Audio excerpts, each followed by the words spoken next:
النهاردة معانا حلقة مليانة بالأخبار. هيكون معانا موضوع محمد صلاح وموضوع إمام عاشور وموقف المشاركة مع الأهلي، وموقف موديست من المشاركة مع الأهلي، وقرارات نادي الأهلي لدعم فلسطين، وموضوع باتشيكو، وموضوع عمر كمال، وموضوع فتوح والتعاقد مع النادي الأهلي، وموضوعات كتيرة. دول أهم الموضوعات. عمر كمال يقترب من الأهلي، وموضوع موضوع تبرعات وقرارات النادي الأهلي لدعم فلسطين، وموضوع باتشيكو ورفض تقسيط الغرامة، وموضوع بيراميدز والتعاقد مع محمد صبحي. فلو عجبك الفيديو متنساش تعمل لايك وتشترك في القناة وتفعل زر الجرس. النهاردة أول خبر معانا موضوع محمد صلاح يخرج عن صمته، ونزل فيديو امبارح بالأمس على الانستا وعلى تويتر. جاب حوالي 134 مليون مشاهدة. موقف إمام عاشور ومشاركته مع النادي الأهلي. إمام عاشور جاهز بنسبة 100% من الناحية الطبية. موقف المشاركة مع إمام عاشور ده موقف قرار الجهاز الفني بقيادة ناصر كولر. هو اللي يقول إمام عاشور هيشارك ولا ما يشاركش في المباراة اللي هي تقام غدا أمام سيمبا. الموضوع اللي بعد كده معانا موضوع موديست وموقف مشاركته مع الأهلي. موديست كان عنده نزلة برد، فبنسبة كبيرة مش هيشارك مع النادي الأهلي في مباراة بكرة. الموضوع اللي بعد كده معانا بيراميدز عايز يتعاقد مع محمد صبحي حارس مرمى نادي الزمالك اللي هينتهي عقده نهاية يناير الجاي. فبيراميدز عايز يتعاقد معاه لأنه بيراميدز ما عندوش حراس قوية غير أحمد الشناوي وشريف إكرامي تقريبا نصاب، والحارس التالت بتاع غزل المحل. الموضوع اللي بعد كده معانا موضوع عمر كمال عبد الواحد. في تفاصيل أو فيوتشر يوافق على إن هو يدي عمر كمال للأهلي مقابل مثلا إن النادي الأهلي يديه 3 أو 2 لاعيبة أو مقابل مادي، وعمر كمال يبقى لاعب في الأهلي.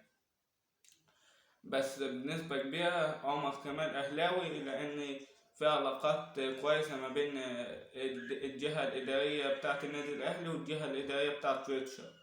الموضوع اللي بعد كده معانا موضوع إن النادي الأهلي قرر يعمل 4 قرارات لمساندة أو دعم فلسطين. إن هو أول قرار وقف البث على جميع فروع النادي. القرار الثاني التبرع بالدم لفلسطين من المشجعين اللي يحضروا مباراة سيمبا والنادي الأهلي. القرار الثالث إن النادي الأهلي هيلبس اللبس الأسود بالكامل والشارة السوداء لدعم فلسطين. آخر قرار إن هو يتبرع جميع تذاكر المقابل المادي اللي هيجي منها هيتبرع لإخواتنا في فلسطين. المبلغ دوته هيتبرع النادي الأهلي هيتبرع لفلسطين.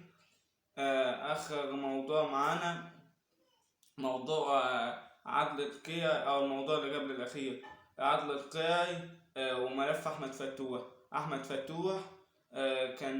كان في بعض إن هو ما يجددش نادي الزمالك، ففي كلام إن هو مش هيجدد أو ما يجددش. ده مش علاقتنا، بس الأهلي وكل المهندس عدل القيعي إن هو ده ملف أحمد فتوح. ليه؟ إن ملف أحمد فتوح لعدل القيعي، فلو فتوح ما يجددش مع نادي الزمالك خلال الفترة الجاية فملف احمد فتوح وكلوا النادي الاهلي للباشمهندس عادل القيادي. الموضوع الاخير معانا موضوع النادي الاهلي. النادي الاهلي والنادي الاسماعيلي وكل الانديه المصريه عملت لفتة جميلة جدا ان هم خلوا معظم الشعار. يعني نادي الزمالك عمل لفتة طيبة ان هو خلى